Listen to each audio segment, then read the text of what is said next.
Great leaders can arise from anywhere. And sometimes they're very difficult to spot because their internal fires don't always shine through. The disheveled-looking guy on the right with a cigarette in one hand and holding up the aircraft with the other, he was just one of hundreds of B-25 pilots in World War II. They're all hard chargers, but this guy had exceptional competence and vision. After the war, he went back to college, and then he went through test pilot school. In 1959, NASA was looking for just this kind of guy. Thus, Deke Slayton became one of the original 7 astronauts. He is the front row, second from the left, standing between John Glenn in the center and Wally Schraub and Al Shepard behind him. Well, before he could fly, though, the doctors thought they detected a heart murmur, and he was drowning. Rather than quit, he decided to try to contribute wherever he could. So he traded in a spacesuit for a business suit. Because he had little management experience, NASA really took a chance when they appointed him head of flight operations, where he was responsible for all of the astronauts, flight controllers, and aircraft operations. A tough assignment. At the height of the lunar program, he held the reins on over 40 headstrong astronauts. Each one of us was always charging off in our own direction, always doing our own thing. Which said his job was like trying to put socks on an octopus. But he tightly reined in every one of us. Because he was not only courageous and tough, but very mission-focused. If you were there like him to support the mission, he gave you his full support. But if you were there more for yourself, he'd pull out a flamethrower and turn you into a crispy nothing flat. He was the right guy for the job. Well, finally, the doctors called him in and said, Deke, do you perhaps remember how we grounded you for the past 14 years? Well, never mind. You're really okay. So Deke finally got a chance to fly on Apollo-Soyuz, the first joint American-Russian mission in 1975. From many years of close personal experience, I've come to regard Deke Slayton as one of the greatest leaders I've ever encountered. He demanded overwhelming focus on the mission. And in doing so, he was tough but fair, harsh but kind, the kind of guy you respected, trusted, liked, and feared all at the same time. Working for Deke was an exciting education and a privilege. Well, there are a lot of people on the ground that contribute to mission success, but none was more important than the director of the flight control team. Each of these folks has to be immersed in all the technical details, implement strategy and tactics, often in time-critical situations, and manage a team of a couple hundred flight controllers and technicians. One of the best ever was Gene Kranz.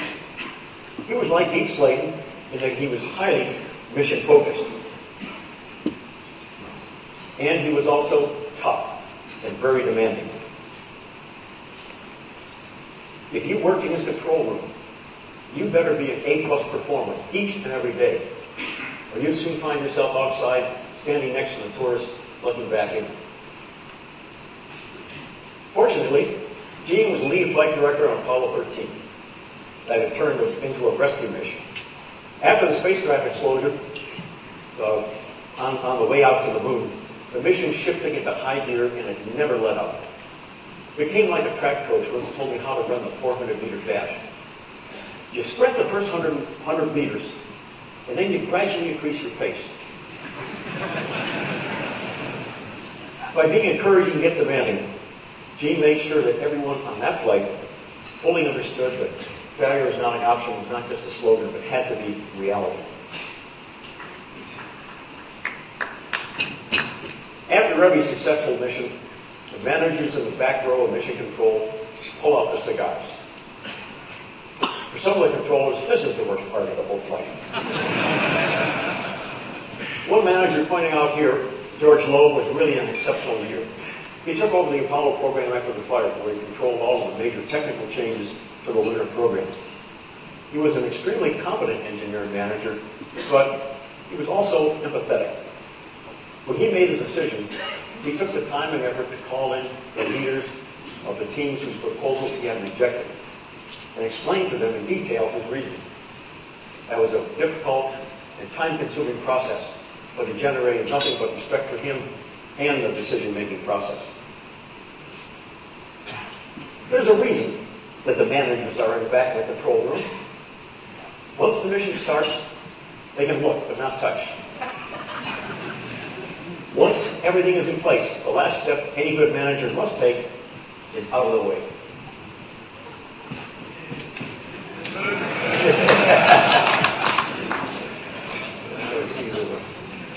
Kindred souls.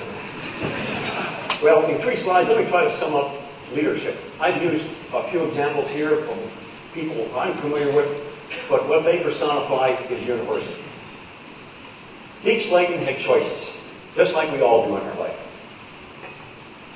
You can administrate a much needed function, or you can step up, make more decisions, take on more responsibilities, and manage, or you could also lead. Clearly, Deep Slayton chose to lead. Gene Kranz personified all the traits of a great leader. He could affect his whole team with his vision, and he always had the courage to step up to what had to be done. Lastly, he put the mission above all else, all personal interests. He demanded 100% confidence from himself and everyone around him. And he gave respect to others and received it himself. He demonstrated empathy for each member of his team as it was appropriate. And because of all these traits, he was trusted. Absolutely. Well, what did a leader like George Lowe do, who really was the leader who made the whole Apollo program successful? Well, first, he defined clearly and concisely what needed to be done. Then he got it started. This one I really cannot emphasize enough. In the 18th century, a German philosopher, Johann Wolfgang von Goethe, said, "Whatever you think you can do, or just dream that you can, begin it. For in that boldness, there is a power and a magic." George could also streamline, keep it simple. And like all good leaders, he realized that you get things done through people. So he demanded the best and ensured that they were properly motivated and fully supported. And lastly, once he achieved these items, got everything lined up, you had the wisdom to step out of the way. Now, most of all this stuff is so easy to state, but so often it's so difficult to do.